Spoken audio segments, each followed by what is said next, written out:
We hebben nog een speciale gast laten overkomen vanuit het buitenland, vanuit Canada, wel te verstaan. En dat is Jeffrey Armstrong. How are you doing, Mr. Armstrong? Very nice. Good to be with you tonight. What a party. Yeah, isn't it? Namaste, everyone.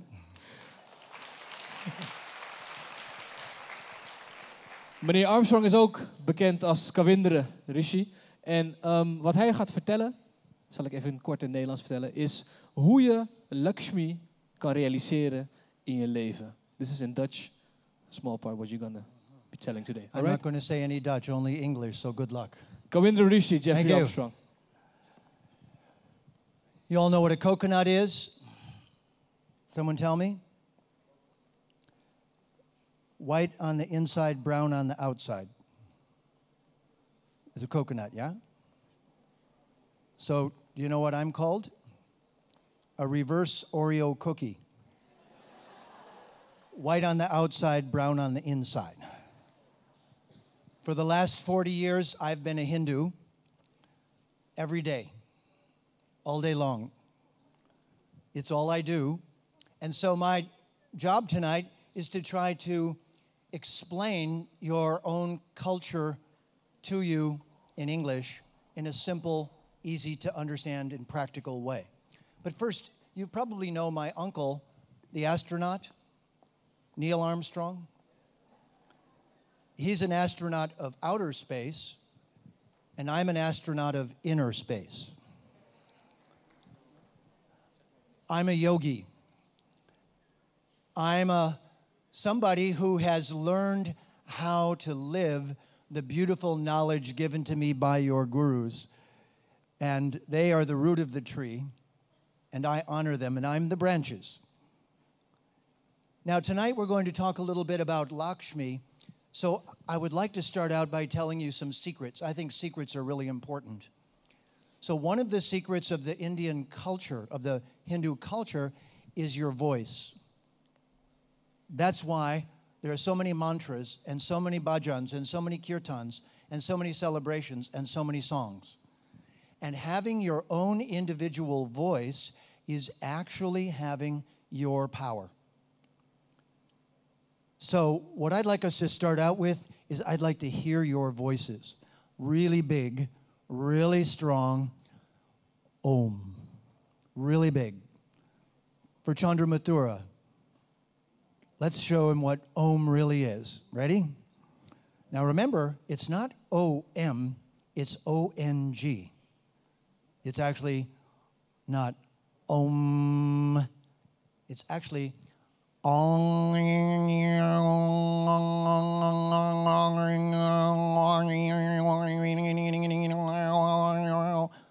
Got it? Can you do that? It's like you're ringing a bell. That's the dot. It's called Anujvara. It's not M. It's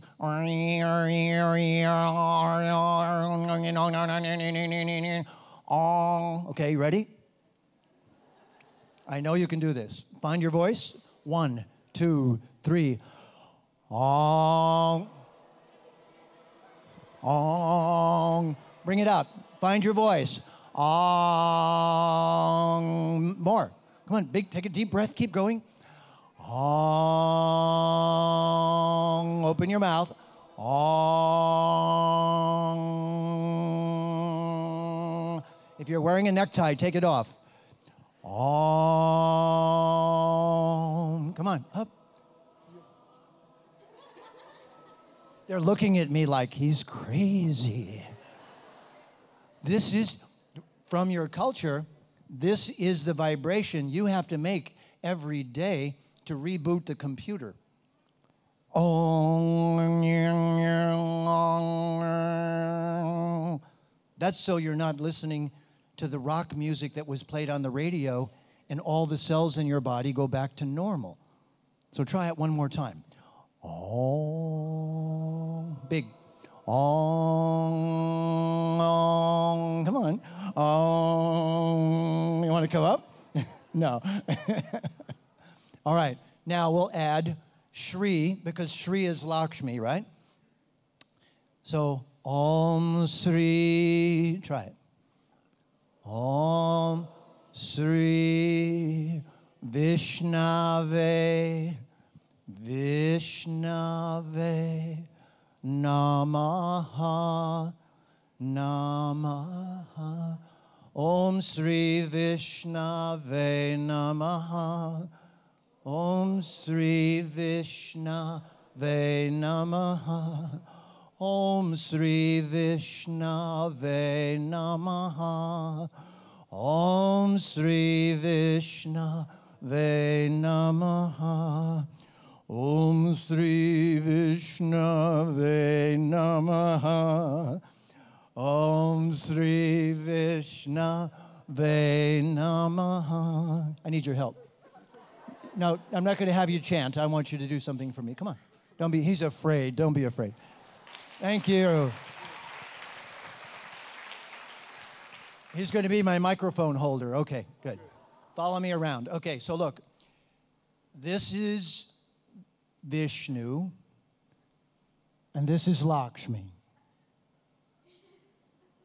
Okay? Now, put them together in the middle. Now they're happy, aren't they? Now give me high 10. That's called, give me 10. The blacks do high 5, low 5. Hindus do high 10, low 10. Having a bad day. Stick with it. Okay, so what I want you to understand is one of the great qualities of the Hindu culture is that there's a male and a female divine. And the male and female divine allow us, stick around. Oh, yes. He's trying to run. He's done. Yes. You didn't dress for this, I know.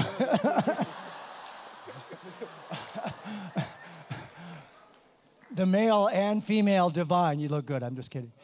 The male and female divine are such an important part of the Hindu culture because psychologists say we have a male and a female inside of us as well. So if you don't honor the male and the female all the time, then society gets way out of balance. So one of them is beauty, and that's Lakshmi.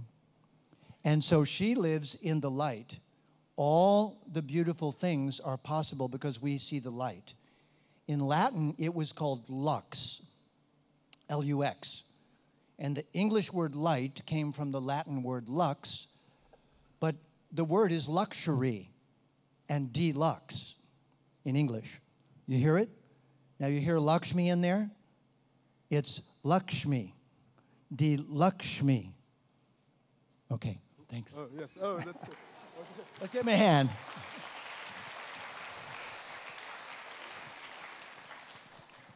So, deluxe and Lakshmi and light all come from the same root. Because according to the Vedas, do you see the light coming down? So, moksha is finishing with the material world and going back to the light. Going back to the Brahman. Going back to the transcendental. Only the Hindu culture has this very clear idea that that is where we come from, and that's who we really are. So we are really beings made of light, and this body is just like clothing. Just like the clothing that we're wearing is covering our body, so our body is covering our Atma. And that Atma is made of light. So you see that light at the very top. In Sanskrit, that's called akshar, immortal. It's the akshar Dham. It's the place of immortality, which never, that light never fluctuates. Here, the lights are always flickering. They go out, they come back on. They go out, they come back on. So Hinduism 101 is very simple once you understand it. Don't let your light go out. In English, there's a saying, I'm going to punch your lights out. It's not nice. It's not very Hindu. We say, I hope your light comes back on. I am just hoping. Without it, you are not so pretty. No, I'm just kidding. We wouldn't say that. I'm not a good Hindu because I didn't I gave up my family and my relatives and my culture and everything to become a Hindu. That's very un-Hindu, I know. So sometimes I say things a little too blunt on your behalf. Point is, enlightenment or endarkenment is a real thing. You can become endarkened. You can just walk out on the street and get splashed with dark. Or you can stay in the light. So the whole Hindu culture was based around this idea, and the lady who was always guiding us there is Lakshmi. And what's coming down in that light is also all the beauty. It's the movie that you see. It's all the beauty that you see around you. That's her. So in Sanskrit, Lakshana means the marks that make something beautiful. The beauty mark. The beauty mark is Lakshmi. But it's all the beauty marks. All the jewels, all the eyes, all the hair, all the beauty, everything in the world is all a reflection of what? Of the divine beauty of the transcendental. Now I want to give you the secret in your own life. How to live this every day. Do you remember that we have Trimurti, right? In the Hindu culture. Brahman, Saraswati, and they do what? Somebody yell it out. They're the creators. Thank you. That wasn't a yell, but I'll take it. They're the creators. And Shiva and Shakti, what are they in charge of? Destroyers, and also nature. So in one form, they're mother and father nature, and when needed, I call it recycling. They're in charge of the recycling department. So what is Vishnu and Lakshmi in charge of? Maintaining. But better than maintaining is think balance. In your body right now, cells are being made and cells are being destroyed. So Shiva and Rudra and Kali are working, destroying cells. Brahma and Saraswati are busy making them. What are Vishnu and Lakshmi doing? They're right there in the balance point. So if you're not careful, you'll fall over this way or you'll fall over this way. But if you remember Om Shri Vishnave Namaha, Om Shri Vishnave Namaha, you'll find that spot right in the balance point. So the whole point of this is you're supposed to try to live your life in balance. If you get out of balance, you might fall over. It's very practical. It's just like in yoga, you do it this way and then this way, and then this way and then this way. And in the middle is the balance point. So if you can understand this, so what are the two things? You know that Lakshmi also gave us the English word luck. She's called Lady Luck. Why? Because everyone wants her. Everyone wants to win the card game and get $1 million. Everyone hopes the money will come to them, that the check will come in the mail. Everyone wants the beauty and opulence of Lakshmi. So why did Lakshmi marry Vishnu? Why him? I'm going to tell you the secret now. Because of all the beings that were present, all the devas were there when she came out of the ocean of milk. All of them were there. Swamiji told me it's because Vishnu was so good looking and he was well dressed. That's part of the story. And he knows the other part. I'll tell it to you though. It's a secret. It is because Vishnu only thinks for the good of all. And Lakshmi fell in love with that. This is the secret of the Hindu culture. A Hindu is someone, no matter what they know, no matter what they are, no matter what they're doing, they're always looking around to make sure everyone else is also doing well. Do you see it? That's Vishnu. And Lakshmi cannot resist Vishnu. She can't stay away from him. She always wants to wrap her arms around him. So Lady Luck, and here's the English word, follows your wish. In English, it's wish. So Lakshmi wants to know, what is your wish? If you have a good wish, if you have the right wish, then Lakshmi will come and put her arm around you. And then put them up. Give me a high five, high 10. Are you ready? Thank you very much.